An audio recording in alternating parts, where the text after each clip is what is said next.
సఫలీకృతం అవుతుందని వాళ్ళ వెనుకున్నటువంటి కిరణ్ గారు వాళ్ళ తదితర సిబ్బందిని ముందుకు తీసుకెళ్ళి ఆయన కళ నిజం చేస్తారు.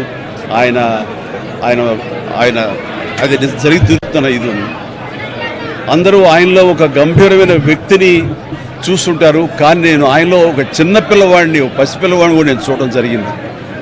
ఆయన 2009లో ఆయన తరచూ కలుస్తుండేవాడిని. ప్రజారాజ్యం పార్టీకి సంబంధించినటువంటి ఆయన సలహాలు సంప్రదింపుల పుస్తకం.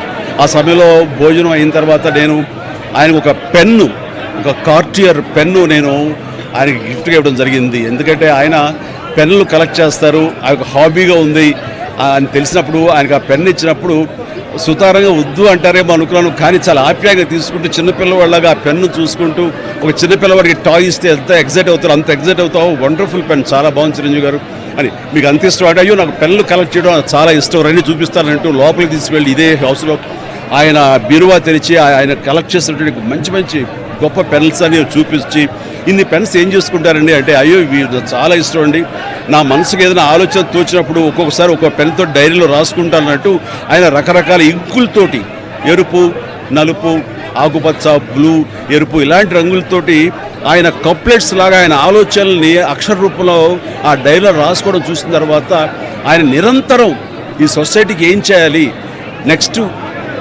ఎలాగా అటు ప్రతిదీ ఆయన ఆలోచనల్ని అక్షర రూపంలో పెట్టుకుంటూ ఉంటుంటారు. ఆయన అలాగా నిరంతరం ఈ సొసైటీ గురించి తన నిబద్ధతలో ఆయన ఏర్పరచుకున్న కొన్ని ఆశయాల్ని వాటిని సిద్ధించడం కోసం, వాటిని ఆశయాలు నెరవేర్చుకోవడం కోసం ఆయన చేసే ప్రయత్నాలు అవి అంత ఇంత కాదు.